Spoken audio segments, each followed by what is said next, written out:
Salut à toutes et à tous. Aujourd'hui, on va continuer avec les fonctions. On a déjà vu dans le vidéo précédent les structures simples d'une fonction, comment définir une fonction, comment les différentes manières à utiliser ou bien à créer notre fonction. Et après, on a fait l'appel à notre fonction et on met le résultat de notre fonction à des types de retour à un variable. Et aujourd'hui, on va parler sur des choses un peu avancées sur les fonctions. On va parler sur les fonctions lambda, ou autrement dit, les expressions lambda. Les expressions lambda, ce sont des fonctions anonymes, définies sans un nom. Directement, on met le code de notre fonction entre deux accolades. Et après, on va parler sur les height order functions, en français, les fonctions d'ordre supérieur. En fait, ces types de fonctions, ce sont des fonctions qui prennent en paramètre un ou plus de fonctions ou, et ou le type de retour de notre fonction euh, en fonction. On va commencer donc par les fonctions lambda. On va faire comme ça, fonction lambda. Voilà. On va commencer les structures de notre des fonctions lambda et comme ça. Il commence par un accolade et se termine par accolade. Après, on commence par les paramètres de notre fonction lambda. Par exemple, imaginons qu'on va créer une fonction qui fait l'addition entre deux entités. Donc, le paramètre de notre fonction, ce sont deux variables de type int, soit a de type int et b de type int. Et on va faire l'addition entre a et b. On fait comme ça, signe tiré 6 ou bien tiré haut, après les signes du supérieur, et on fait la, l'addition entre a et b, comme ça.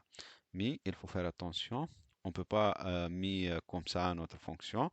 Il faut donner le valeur retournée par notre fonction à un variable pour devient fonctionnel. Var comme ça, par exemple, somme en français. Et voilà donc.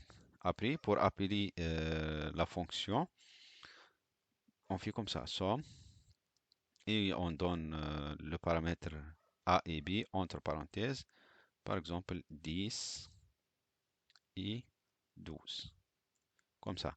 Si par exemple j'ai mis un double ici, donc il n'accepte pas, c'est-à-dire car ici on a défini les paramètres un entier int, donc il est obligatoirement d'utiliser des deux types entiers lors de l'appel de notre fonction.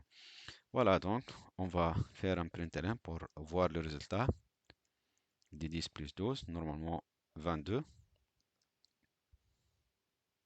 Voilà, donc on va passer maintenant au deuxième type, les fonctions d'ordre supérieur, height order function.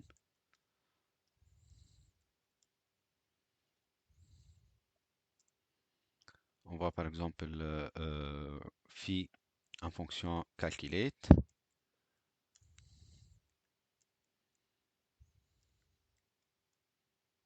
Cette fonction permet de prendre par exemple deux entiers et aussi il prend l'opération à appliquer sur ces deux entiers. Par exemple, je donne mon fonction calculate, l'entier A par exemple 5, il est B par exemple 10, et je lui dis, fais l'addition, retournez-moi l'addition entre A et B, entre le 5 et le 10, et après, dans une autre partie de mon programme, j'utilise la même fonction et dans la deuxième fois, j'ai dit à cette fonction, prends par exemple le 10 et le 20 et fais-moi la soustraction entre ces deux ou bien la multiplication du a plus a fois 2 ou bien la division ou n'importe quelle opération souhaitée.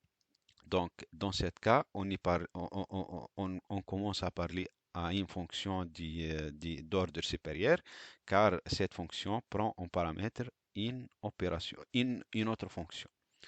Donc, on va commencer par A, par exemple, du type int, B aussi du type int, et la troisième paramètre ici, si l'opération a appliqué entre A et B. Par exemple, opération ici, comme ça. Après, comment définir la fonction comme un paramètre dans une autre fonction? On met le nom de notre fonction, après deux points, après, entre deux parenthèses, les types qui notre fonction lui prend en paramètre. Ici, il va prendre le A et le B, donc du type int, int, comme ça. Et quel est le retour de notre fonction? Par exemple, le retour de notre fonction ici, c'est un entier. Car ici, si par exemple j'ai fait la multiplication ou la soustraction ou n'importe quelle opération mathématique entre deux entiers, le résultat, c'est un type entier.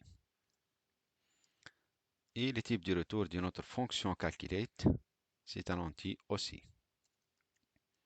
Voilà donc, comme ça, on a défini une fonction de height order, d'ordre supérieur plutôt.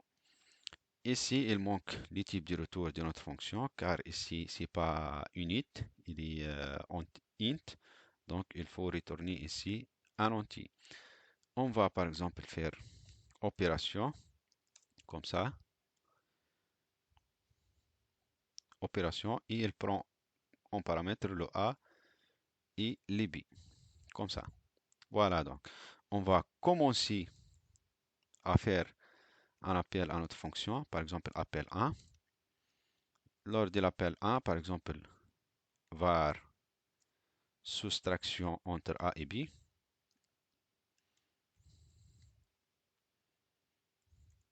il prend calculate. Voilà. Ici, lorsque j'ai fait calculate comme ça, il me donne le calculate prend en paramètre A du type int, B du type int. Operation, c'est une fonction qui retourne un type entier. On va voir comment l'appeler. Calculate. Tout d'abord, on va le donner le A, par exemple 10. Après les B, par exemple, je sais pas, 7. Et pour l'opération, on va, on va l'ajouter comme ça. Après les parenthèses, on fait comme ça. A plus B, par exemple. On va le nommer le paramètre de notre opération ici, par exemple, A, virgule B. Et le résultat de A plus B, soit le résultat de A et B, soit A moins B. Comme ça. Et voilà donc, on va faire println pour notre variable. Println soustraction et on va voir le résultat. On va faire comme ça pour faire la différence entre le premier println et cette ligne-là.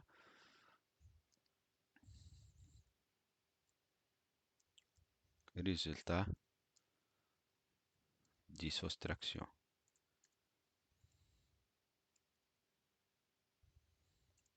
A moins B égale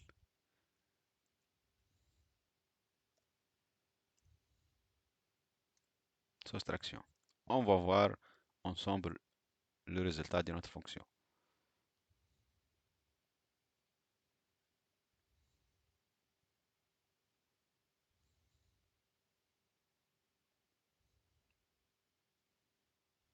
En attendant l'exécution, on peut ajouter d'autres appels.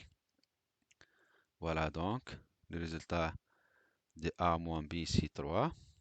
Ici, on va faire par exemple la multiplication, appel 2.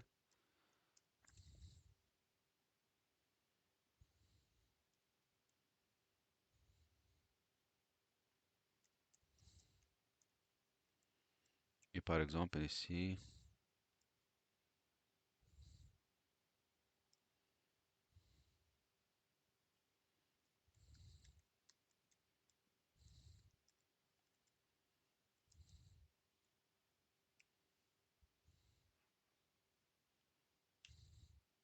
Juste, on va changer l'opération. Et on va ajouter, par exemple, les divisions.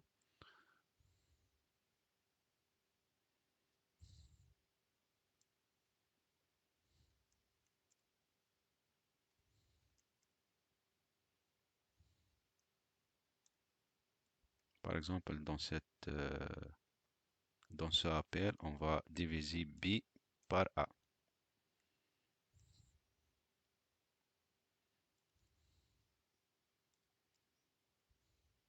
Et voilà.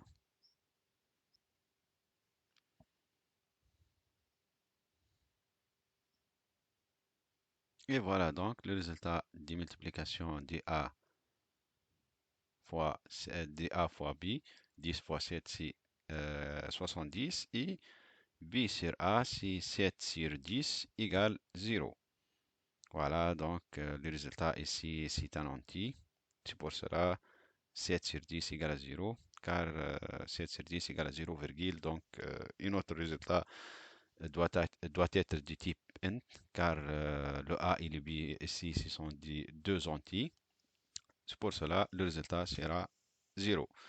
Voilà donc ça pour les fonctions lambda et le height order function. On va voir plus de détails sur ces deux fonctions dans les vidéos prochaines et je vous laisse maintenant à la prochaine.